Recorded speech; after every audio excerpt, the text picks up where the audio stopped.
అన్న మెల్లగా మెల్లగా రా.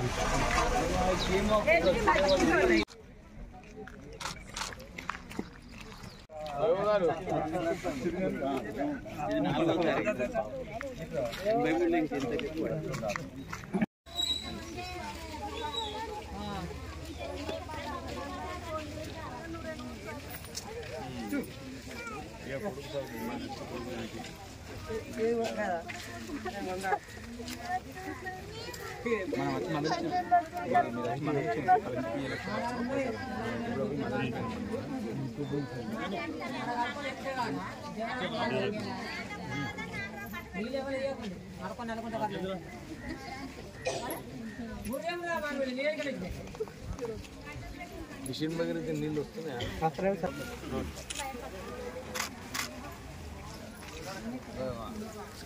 ఒక సంవత్సరంలో 30 లక్షల ఇబ్బంది ఉంటుంది.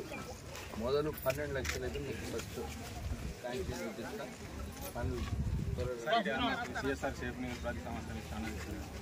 పనులు అన్నారం, సూపాక, జనగామ, దేవులవాడ, ఇవన్నీ వెంచపల్లి, పోల్గామ, ఆల్గామ, సిర్సా, ఇంకా ఇవన్నీ గ్రామాలలో ఈ హెవీ రెయిన్స్ వలన మన కాళేశ్వరం ఏదైతే అక్కడ పిల్లర్లన్నీ కట్టినారో దాని వలన ఈ బ్యాక్ వాటర్స్ వచ్చి ఇక్కడ అన్ని రైతులందరూ కూడా నష్టపోవడం జరిగింది.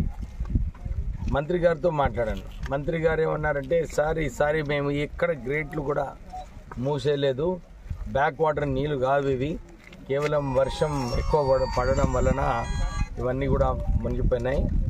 నేను నిన్న కలెక్టర్ గారితో కూడా మాట్లాడి ఇక్కడ ఈ క్రాప్ డ్యామేజ్ కోసము మీరు అగ్రికల్చరల్ ఆఫీసర్ని పంపించండి.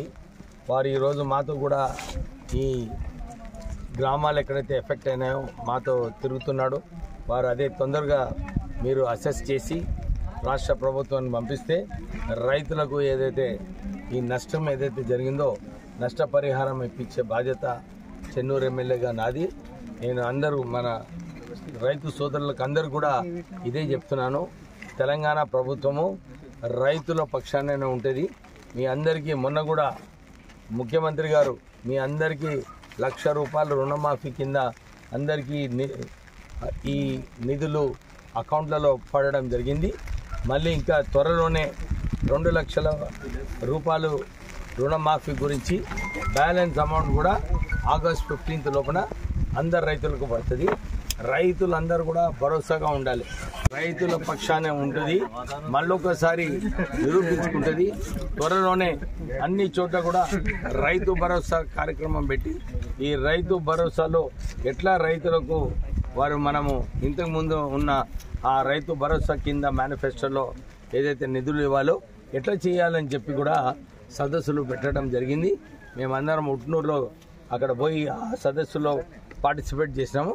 త్వరలోనే మనకు రైతు భరోసా కూడా మన రాష్ట్ర ప్రభుత్వం ఇవ్వబోతుంది.